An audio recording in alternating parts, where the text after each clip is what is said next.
దానియేలు గ్రంథం మొదటి అధ్యాయం దానియేలు గ్రంథం మొత్తానికి కూడా దైవశాస్త్రపరమైన పునాది లాంటిది.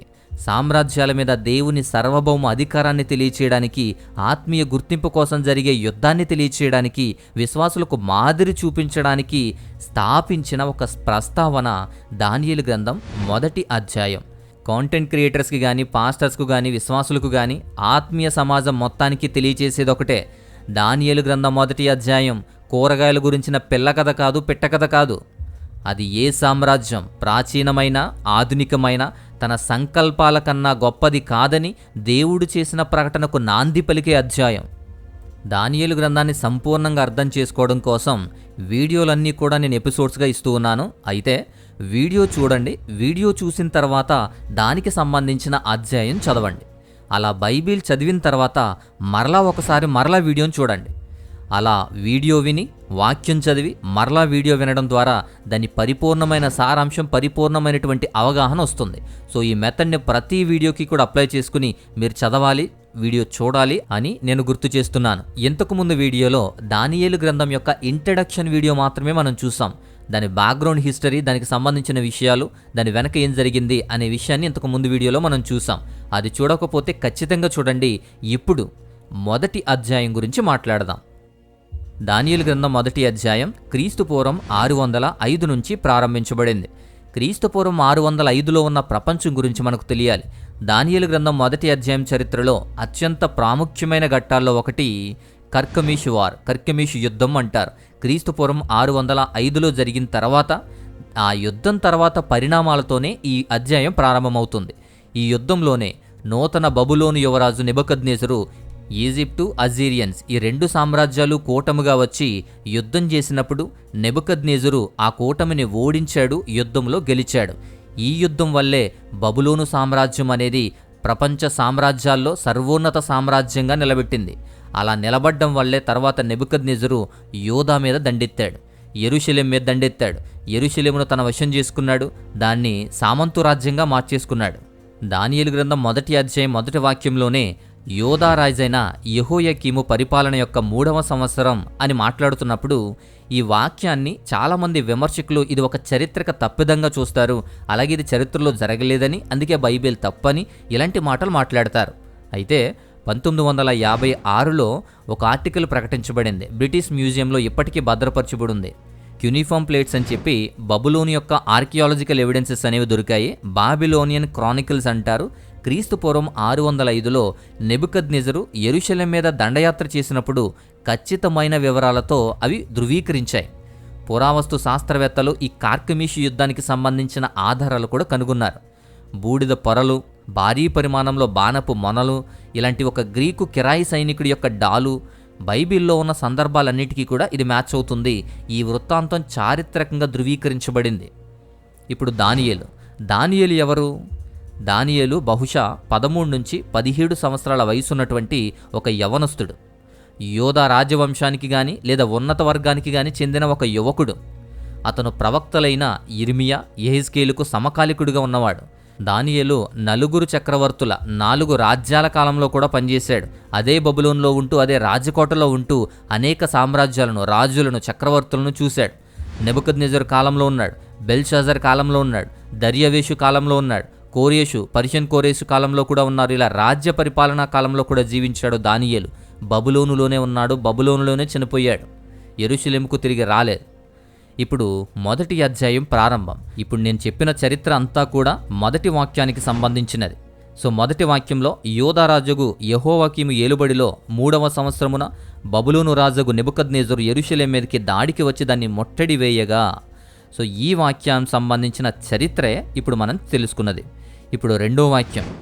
ప్రభువు యోధా రాజుకు యెహోయాకీమును దేవుని మందిరంలో శేషించిన ఉపకరణములను ఆ రాజు చేతికి అప్పగించెను గనుక ఆ వస్తువులను షీనారు దేశంలోని తన దేవతా ఆలయమునకు తీసుకుని పోయి తన దేవతా ఆలయపు బొక్కసములో ఉంచెను అని వ్రాయబడింది. ఇక్కడ ప్రాముఖ్యంగా యోధారాజు యెహోయాకీముని అతని చేతికి అప్పగించాడు అని మాట్లాడతారు. అత్యంత ప్రాముఖ్యమైన పదం ఇదే. నాతాన్ అనే హిబ్రూ యొక్క వెర్బ్ని ఇక్కడ వాడారు. అంటే అప్పగించడం, ఇవ్వడం.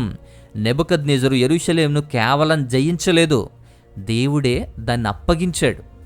ఇది దేవుని శక్తి యొక్క వైఫల్యం కాదు, దేవుని పిల్లల యొక్క వైఫల్యం కాదు, కానీ నిబంధనను ఉల్లంఘించిన రాజు మీద దైవిక తీర్పు యొక్క చర్య కనబడుతుంది. ఇర్మియా గ్రంథం 4వ అధ్యాయం 5-31 వాక్యాలు చూస్తున్నప్పుడు ఇర్మియా ప్రవక్త, హబక్కూకు ప్రవక్తలు ఇది జరుగుతుంది అని ఖచ్చితంగా హెచ్చరించారు, ముందుగా తెలియచేశారు. కాబట్టే దేవుడు ఆ రాజును అప్పగించాడు, అలాగే బబులోనుకు అప్పగించాడు.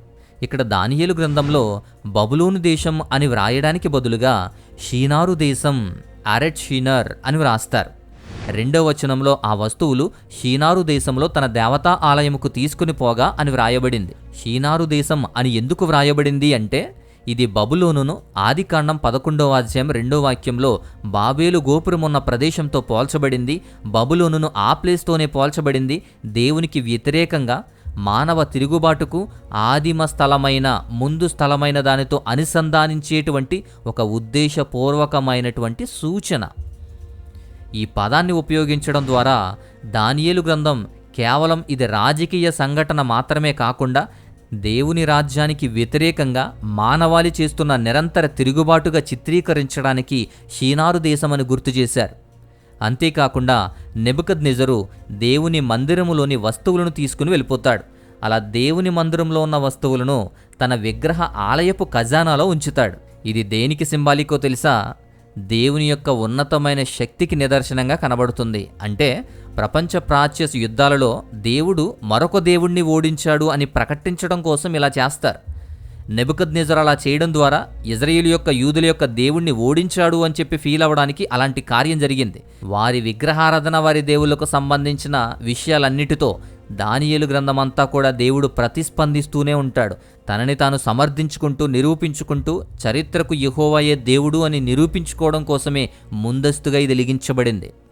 తర్వాత 3-7 వాక్యాలు చూస్తే బబులోను యొక్క 3 దశల యొక్క సమీకరణ కార్యక్రమాల గురించి లిఖించబడుతుంది. 3వ వాక్యం చూస్తే వచ్చినటువంటి వీరిని నపుంసకుల అధిపతికి అప్పగిస్తారు. అతను రాజైనటువంటి అష్పెనజు. ఈ అష్పెనజు అనేటువంటి నపుంసకుల అధిపతికి వారిని అప్పగిస్తారు. దీనిని బట్టి దానియేలు నపుంసకుడిగా మారాడు. నపుంసకుడిగా మనుషుల చేత మార్చబడినటువంటి వ్యక్తి దానియేలు నపుంసకుడు అనే వాడిన విధానాన్ని బట్టే ఈ విషయం మీద చాలామంది డౌట్ పడుతూ ఉంటారు, వాక్యాలు కూడా చెబుతూ ఉంటారు. నిజానికి దీని గురించి చాలా క్లియర్గా ముందే ఒక వీడియో చేసి ఉంచాను. ఆ వీడియోని చాలా జాగ్రత్తగా గమనించండి. ఇక 4వ వాక్యం చూస్తే జయించిన వారిలో మేధావులను తీసి, వారిలో ఉన్నత వర్గం మేధావులందరినీ తీసి వారిని ఎలా ఉపయోగించుకోవాలి అని వారిని ఉపయోగించుకోవడానికి నెబుకద్నెజరు ఒక ప్లాన్ అల్లాడు. నెబుకద్నెజరు ఒక వ్యూహాన్ని పన్నాడు. అది చాలా క్లిష్టమైనదిగా ఉంటుంది. అంటే వారిని కేవలం బానిసలుగా మాత్రమే చూసుకోలేదు. ఆయన 3 దశలతో 3 సంవత్సరాలు విద్యా కార్యక్రమాన్ని నిర్వహించాడు. అంటే మరలా విద్యను అభ్యసించేటువంటి కార్యక్రమం. అంటే విద్య అంటే కల్దీయుల భాష, వారి సాహిత్యాన్ని బోధించటం. అక్కడున్నటువంటి అకాడియన్ క్యూనిఫామ్, జ్యోతిష్యం, ఆస్ట్రాలజీ, ఎనామా ఎలీఫ్ అనేటువంటి పురాణాలు, ఇవన్నీ కూడా వారికి విద్యగా 3 సంవత్సరాలు విద్యా కార్యక్రమంగా ఉంది. అలాగే వారికి ఆహారం కూడా రాజుగారి రాజభోజనం, వైన్ అందించేటువంటి ఒక వ్యూహం. ఎందుకు అంటే ప్రదాతగా తమ వారిగా నెబుకద్నెజరు పట్ల ఒడంబికగా విశ్వాసం ఉంచడానికి ఏర్పాటు చేసిన విందది. అంతేకాదు ఇది విగ్రహార్పితమైనటువంటి భోజనాలు కూడా అందులో ఉండేవి భాగంగా. ఆ తర్వాత మరొక వ్యూహం పేర్లు మార్చడం.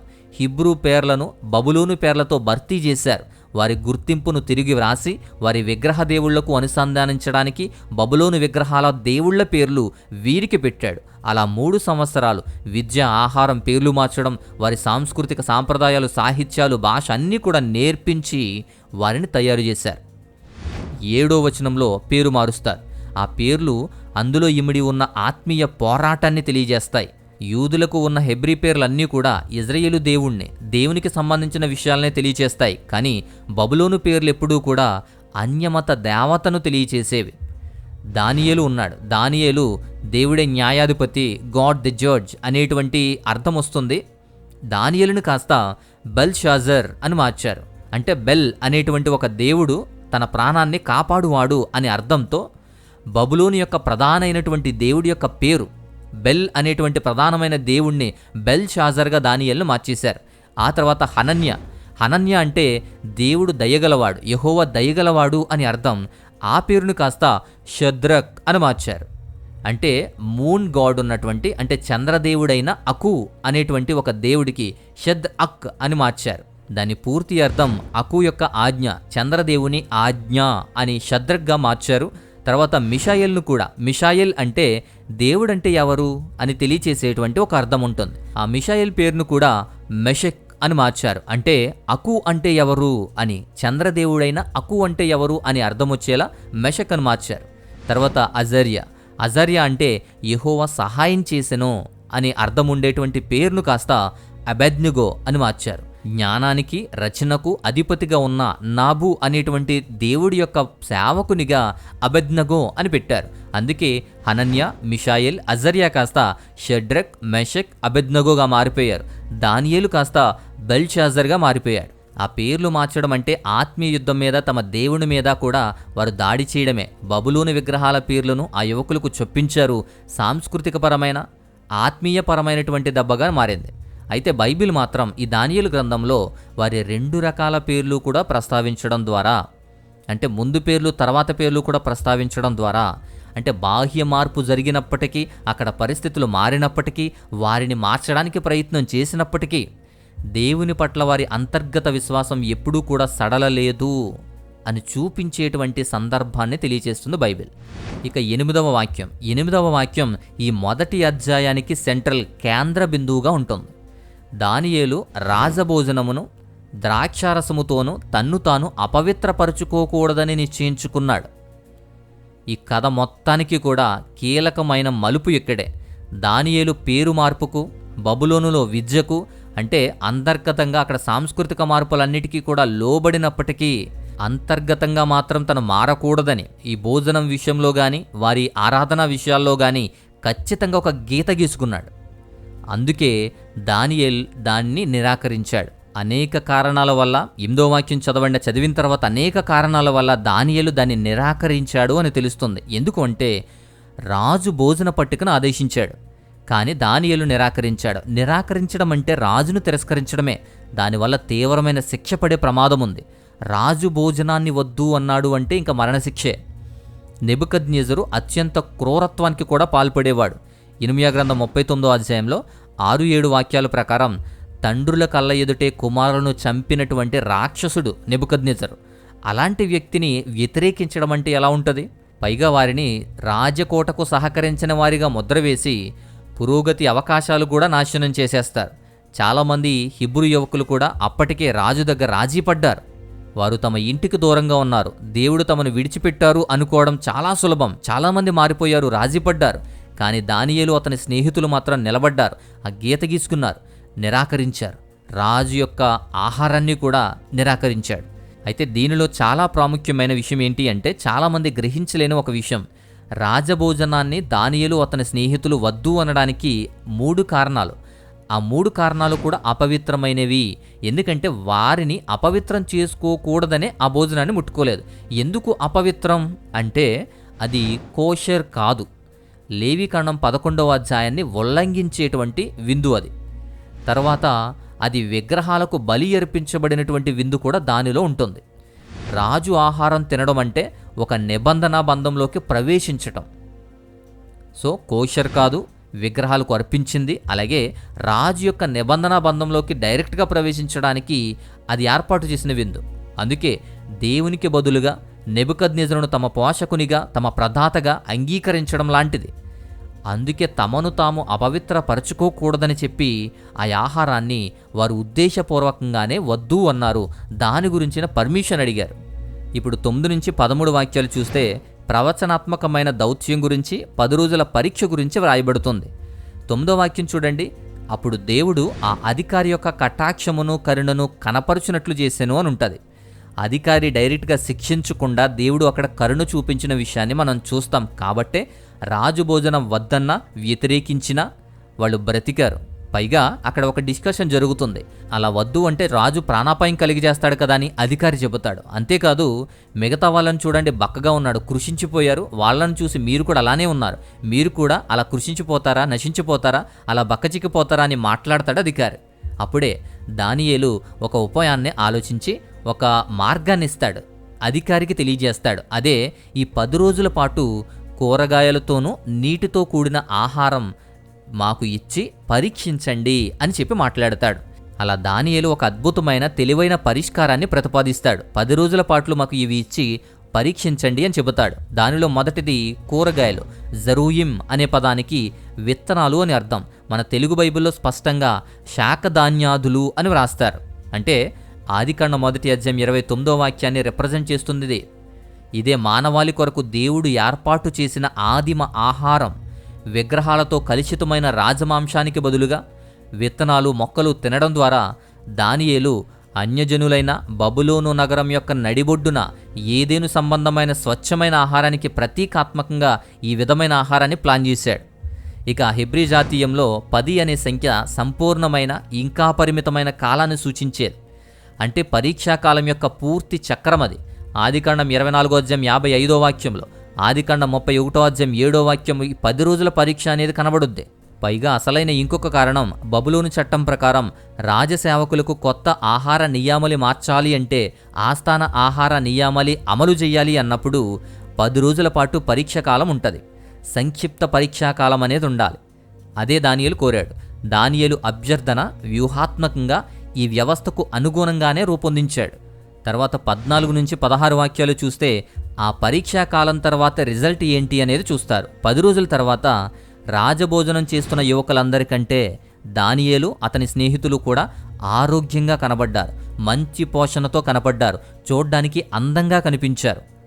బయోలాజికల్గా ఇది అసాధ్యం, జీవశాస్త్రపరంగా ఇది అసాధ్యం. అధిక ప్రోటీన్ ఉన్నటువంటి రాజభోజనం కంటే 10 రోజుల పప్పు ధాన్యాల ఆహారం తినడం వల్ల శారీరక ఫలితాలు ఇవ్వదు. నిస్సందేహంగా ఇక్కడ దైవిక అనుగ్రహానికి సంబంధించిన విషయం బయటపడుతుంది. అది ఆహార విషయం కాదు, దైవిక ఉద్దేశం అక్కడ కనబడింది. అన్యమత ఆస్థానంలో ఒక పవిత్రమైన స్థానాన్ని స్థాపించింది, ఒక పవిత్రతను అక్కడ స్థాపించింది. ఇక 17 నుంచి 21 వాక్యాలు చూస్తే 10 రెట్లు మేలు ఆ విషయాన్ని తెలుస్తుంది. 17వ వాక్యం చూడండి. ఆ 4 వ్యక్తులు కూడా సాహిత్యములో, జ్ఞానములో, నైపుణ్యములో సకల శాస్త్ర ప్రవీణత, వివేచన అనుగ్రహించబడ్డాయి వారికి. అంతేకాదు ఎస్పెషల్లీ దానియేలుకు సకల విధమైన దర్శనాలను, స్వప్న భావాలను గ్రహించేటువంటి శక్తి వచ్చింది. ఇక్కడ మరలా నాతాన్ అనే పదం 3వసారి కనిపిస్తుంది. ఈ అధ్యాయం యొక్క దైవశాస్త్ర క్రమాన్ని ఇది పూర్తి చేస్తుంది. ఈ నాతాన్ ఇవ్వడం అనేది చూడండి, దేవుడు బబులోనుకు రాజునిచ్చాడు.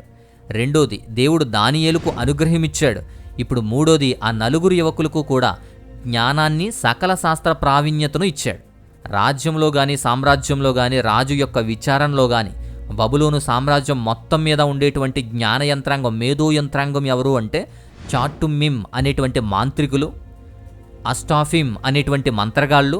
వీళ్ళు ఎక్కువగా జ్ఞానవంతమైనటువంటి మేధావులు.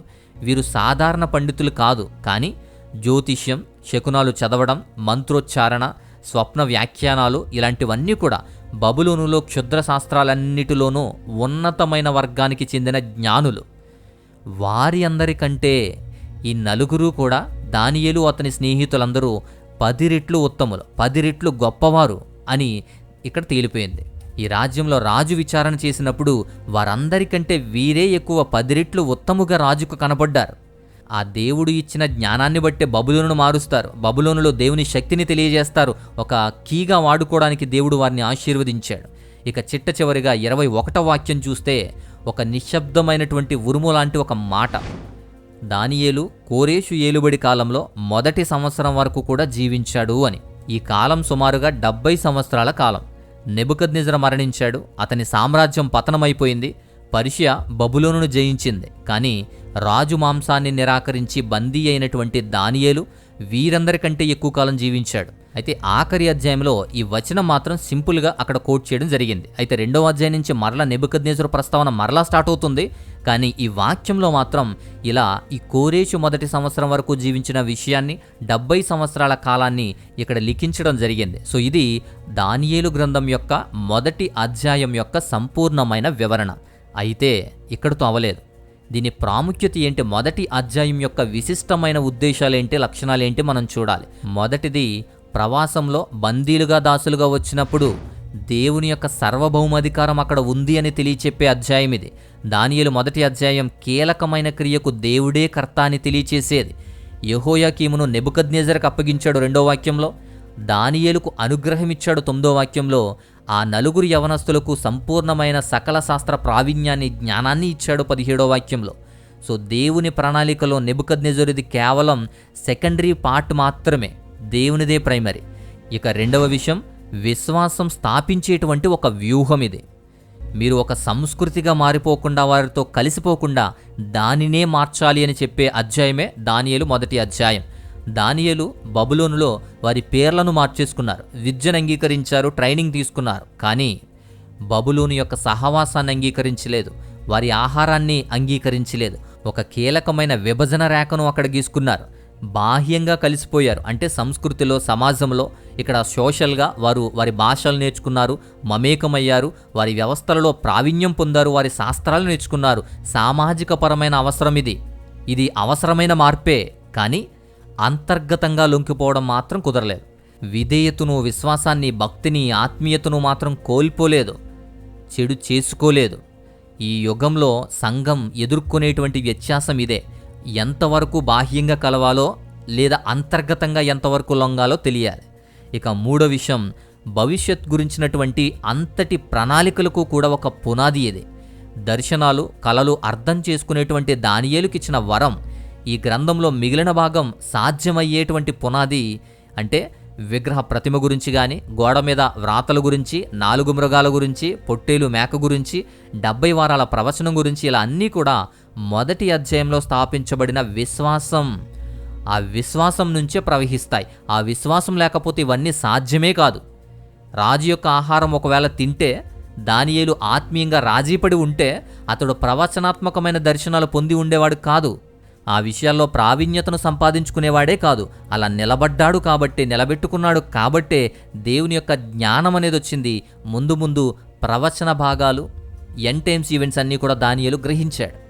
ఇప్పుడు ప్రాముఖ్యంగా ప్రకటన గ్రంథంతో ఉన్న సంబంధం ఏంటి? దానియేలు గ్రంథం 1వ అధ్యాయము, అలాగే ప్రకటన గ్రంథం 2వ అధ్యాయం 10వ వాక్యంలో 10 రోజుల అనుసంధానం గురించి ఉంటుంది. దానియేలు 1:12లో 10 రోజులు పరీక్షాకాలం ఉంటుంది. ప్రకటన గ్రంథం 2వ అధ్యాయం 10వ వాక్యంలో 10 రోజుల పాటు మీకు శ్రమ కలుగుతుంది అనే వాక్యం కనబడుతుంది. అప్పుడు మరణం వరకు విశ్వాసంగా ఉండు, అప్పుడే నీకు జీవ కిరీటం ఇస్తాను అని ప్రకటన గ్రంథంలో తెలియజేస్తారు. ఈ 2 వాక్యాల్లో కూడా విరోధపూరితమైన అధికారం కింద విశ్వాసం నలిగిపోతుంది, శ్రమలు పడుతుంది, పరీక్ష జరుగుతుంది అని తెలియచేయబడుతుంది.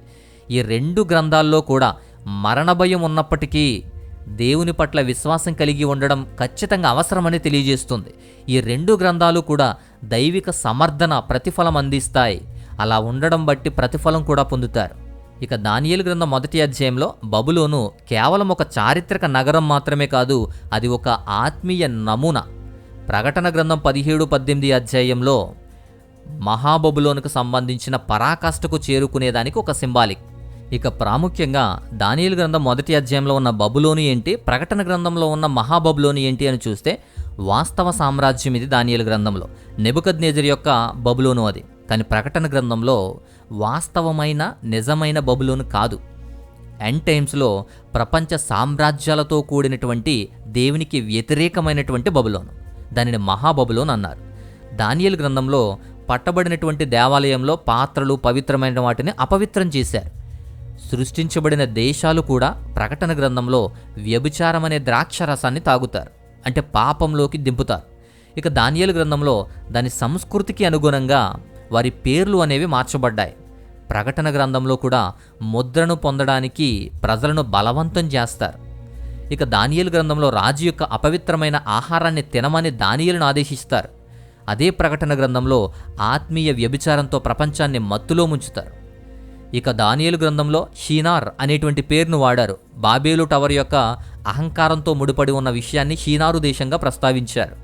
అయితే మహాబబులోనుగా పిలువబడింది వేశ్యల తల్లి మహాబబులోను అని ప్రకటన గ్రంథంలో తెలియచేయబడింది. అంటే అత్యున్నతమైన మానవుని గర్వాన్ని సూచించేది. ఇక దానియేలు గ్రంథంలో దేవుని ప్రజలు బబులోనులో ప్రాణాలతో బయటపడ్డారు. అపవిత్రపరచుకోకూడదని దానియేలు అతని స్నేహితులు కూడా నిరాకరించారు, అపవిత్రతను దూరంగా ఉంచారు. ప్రకటన గ్రంథంలో కూడా విశ్వాసులు తమను తాము పవిత్రంగా ఉంచుకోవాలి అని ప్రకటన గ్రంథం తెలియజేస్తుంది. దానియేలు గ్రంథకర్త ఆదికాండం 11వ అధ్యాయంతో ఈ విశ్వ సంబంధమైన విషయాన్ని ఏర్పాటు చేయడానికి, బబులోను అనే పదానికి బదులుగా ఉద్దేశపూర్వకంగానే షీనారు దేశం అనే పదాన్ని ఉపయోగించాడు. ప్రకటన గ్రంథంలో యోహాను కూడా అదే ప్రతికాత్మకమైన క్రమాన్ని కొనసాగిస్తూ దేవుని వ్యతిరేక మానవ తిరుగుబాటులన్నిటినీ కూడా అంతిమ రూపమైన గర్వం, వాణిజ్యం, అబద్ధ ఆరాధనలు, విగ్రహారాధనలు సామ్రాజ్యమైనటువంటి మహాబబులోన్ అని వర్ణించాడు. ఇదంతా చాలా క్లియర్గా మీకు అర్థమైంది అని నేను అనుకుంటున్నాను. సో నచ్చితే ఖచ్చితంగా లైక్ చేయండి, ఇతరులకు కూడా షేర్ చేయండి. అలా ఇంకేదైనా డౌట్లు కానీ, సందేహాలు కానీ, లేదా ఏదైనా ప్రార్థన అవసరతలు కానీ ఉంటే వాట్సాప్ మాత్రమే చేయండి.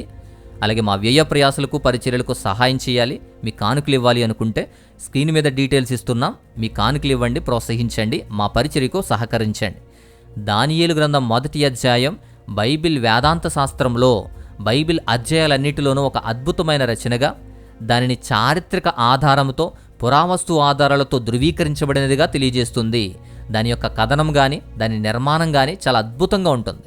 అలాగే దేవుడు ఇచ్చేటువంటి అద్భుతమైనటువంటి సందేశం కూడా శాశ్వతంగా వర్తించేదే. ఇది చరిత్రను ఎవరు నియంత్రిస్తారు, గుర్తింపును ఎవరు నిర్వహిస్తారు, ఎవరు జ్ఞానంతో నింపుతారు, జరగబోయే సంభవాలకి ఒక పునాదిగా వారికి జ్ఞానాన్ని ఇచ్చి ఎలా నిలబెడతారు, విశ్వాసమే లేని అన్యజనుల మధ్య విశ్వాసాన్ని కేంద్రీకరించి ఒకరి, ముగ్గురు, నలుగురు ద్వారానే ఆ విజయాన్ని సాధించేటువంటి విషయం ద్వారా ఎవరు అనే దాని గురించిన విషయమే ఈ 1వ అధ్యాయం. దానియేలు గ్రంథం 1వ అధ్యాయం గురించిన విషయమైతే ఇది. ఇప్పుడు చక్కగా బైబిల్ చదువుతూ వీడియో మరలా చూస్తే మరలా మీకు చాలా చాలా లోతుగా క్లియర్గా అర్థమవుతుంది. దానియేలు గ్రంథం 1వ అధ్యాయం గురించిన వీడియో అయితే ఇది. సో ఇదంతా చాలా క్లియర్గా అర్థమైతే లైక్ చేయండి, ఇతరులు కూడా షేర్ చేయండి. మరొక అద్భుతమైన మంచి టాపిక్తో మరొక అధ్యాయం ద్వారా మరల వస్తాను. అంతవరకు దేవాతి దేవుని మహా ఉన్నతమైన కృపా కాపుదల మీ అందరికీ తోడయుండి బలపరిచి నడిపించును గాక. ఆమెన్.